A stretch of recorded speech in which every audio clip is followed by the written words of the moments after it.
नरसिंह अर्थात ऐसा स्वरूप जिसमें नर और सिंह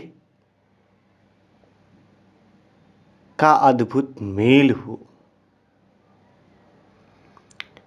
जैसा कि नाम ही अद्भुत है तो स्वरूप भी अद्भुत दिखाया गया है। अब यहाँ एक प्रश्न उठता है कि क्या कोई ऐसा व्यक्तित्व हो सकता है, क्या जो परम शक्ति है, सर्वशक्ति है, क्या वह ऐसा अवतार लेगी? क्या उसे ऐसा अवतार लेना चाहिए? क्या उसे ऐसे अवतार की आवश्यकता होगी?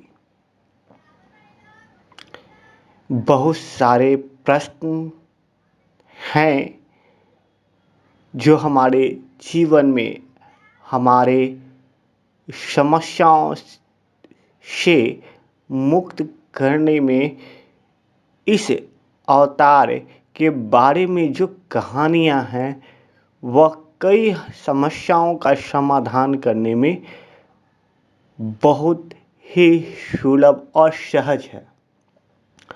साथ साथ यह भी हमें जान लेना चाहिए कि नरसिंह अवतार जो है से श्री भगवान अर्थात श्री विष्णु क्या अवतार अर्थात चतुर्थ अवतार बताया गया है। अर्थात श्री विष्णु के चौथवें अवतार के द्वारा आसुरी वृत्तियों को धारण करने वाले एक असुर जिसे हिरण्यकश्यप कहा गया, उसके वध हेतु श्री भगवान अर्थात श्री विष्णु का अर्थात अवतरण, दैट मीन्स अवतार लेना। अब प्रश्न उठता है, क्या ऐसा अवतार विष्णु को आवश्यक है? अर्थात श्री विष्णु जिसे श्री भगवान भी लोग कहते हैं, क्या उन्हें यह आवश्यक है कि इस अवतार में वो आए और असुरों का वध करें? क्या भगवान के 24 या 10 अवतार भी हैं, या इसके पीछे का आध्यात्मिक रहस्य भी कुछ है? तो यह बहुत ही मार्मिक है।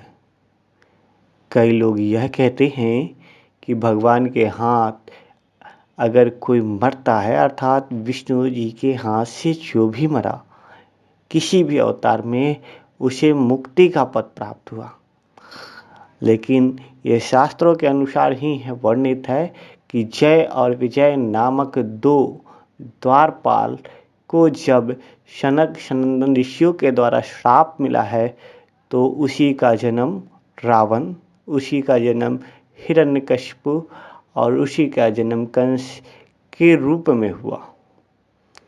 अर्थात तीनों जन्मों में कहा जाता है श्री विष्णु के अवतार के द्वारा मारे जाने पर भी तीसरे जन्म में कहा जाता है मुक्ति हुई। अर्थात यह बात भी यथार्थ सिद्ध नहीं हो पाता कि अगर ईश्वर के द्वारा या श्री विष्णु के द्वारा जो कई अवतारों में वध किया गया तो मोक्ष नहीं मिला, और मोक्ष मिल भी नहीं सकता।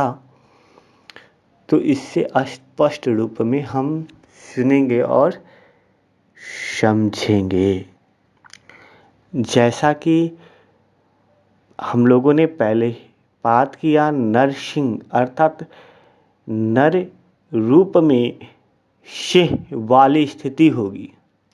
जब परमात्मा जब अधर्म अपने अति पर होता है, धर्म का संपूर्ण ह्रास होता है, जब मनुष्य ईश्वर को सर्वव्यापी कहता है, जब मनुष्य ईश्वर को यथार्थ ना जानकर उनके बनाए हुए श्रेष्ठ कलाकृति और उसके बाद ऋषि महात्माओं को ही भगवान मानकर उनकी ही आराधना करने लगते हैं।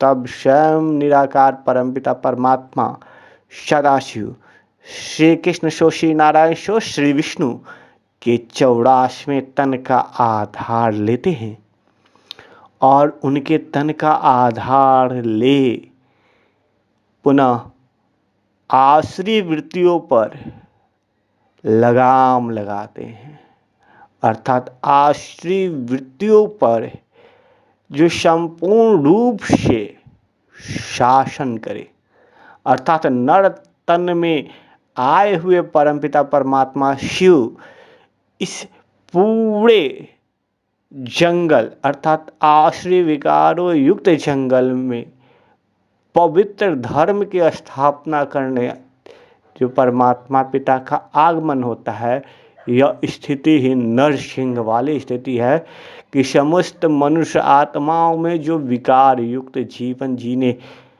को ही उन्होंने, जब सब मनुष्य आत्माएं विकार युक्त जीवन जीना ही ये मान लेते हैं कि ऐसा ही जीवन है, परमात्मा प्रदत्त ये जीवन है, जब ऐसा मान लेती हैं तो परमात्मा स्वयं श्री कृष्ण सो श्री नारायण श्री विष्णु के 84वें जन्म अर्थात कलयुग अंत सतयुग आदि के पुण्य संगम युग पर प्रजापिता ब्रह्मा नाम देकर पुनः सतयुगी पावन सृष्टि की स्थापना करने का जो कर्तव्य करते हैं, इसी को कहा परमात्मा शिव स्वयं नर रूपी साधारण नारायण में, अर्थात नारायण जो कभी नारायण थे वो जब साधारण मनुष्य के रूप में होते तो उस नारायण अर्थात से बने नर के साधारण तन में जो परम शक्ति परमात्मा है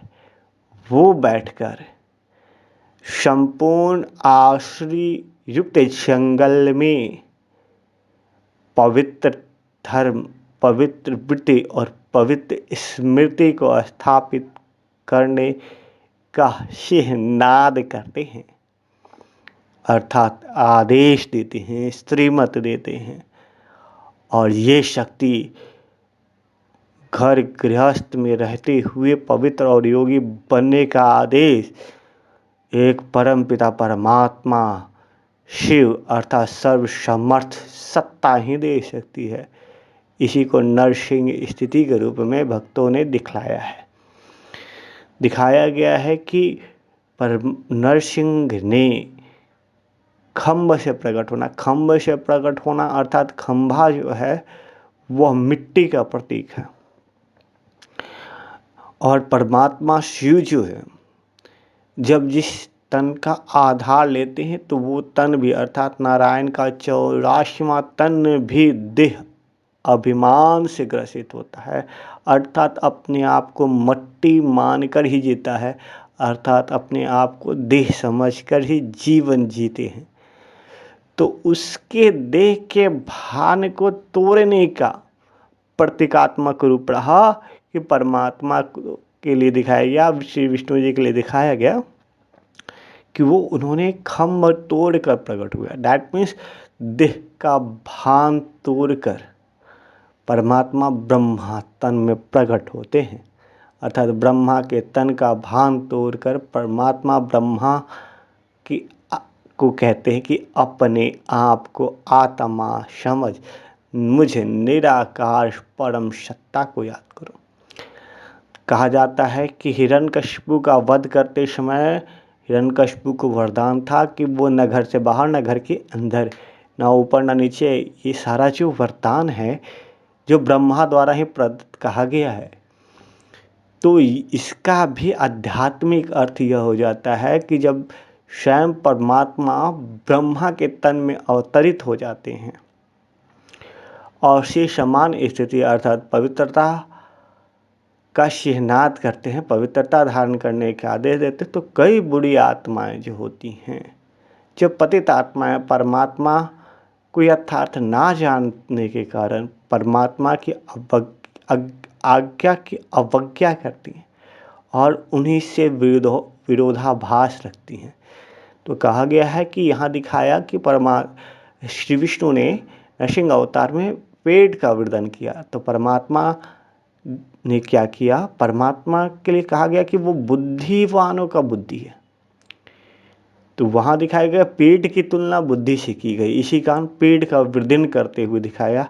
अर्थात स्वयं परमात्मा जब इस भात भूमि पे आते हैं तो अज्ञान और अभिमान से रहित जो ज्ञान बुद्धि में है, तो उस बुद्धि में तमोगुणी जो ज्ञान है, जो ज्ञान से परमात्मा की प्राप्ति हो ही नहीं सकती, उस ज्ञान का अभिमान जो है उसका वृद्धि करते हैं।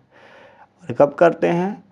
ना कलयुग में करते हैं और ना ही सतयुग में करते हैं। ना सतयुग वाली दिन में करते हैं, ना कलयुग वाली रात में करते हैं।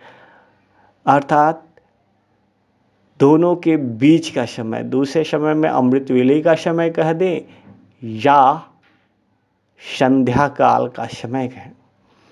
अमृत वेले का समय या संध्या काल का समय, वो भी इस कारण क्योंकि परमात्मा संध्या काल में ही इस धराधाम पर अवतरित होकर ईश्वरीय ज्ञान और राजयोग की शिक्षा दे नर को श्री नारायण बनाते हैं और नारी को श्री लक्ष्मी पद पर बैठाने का दिव्य और अलौकिक कर्तव्य करते हैं।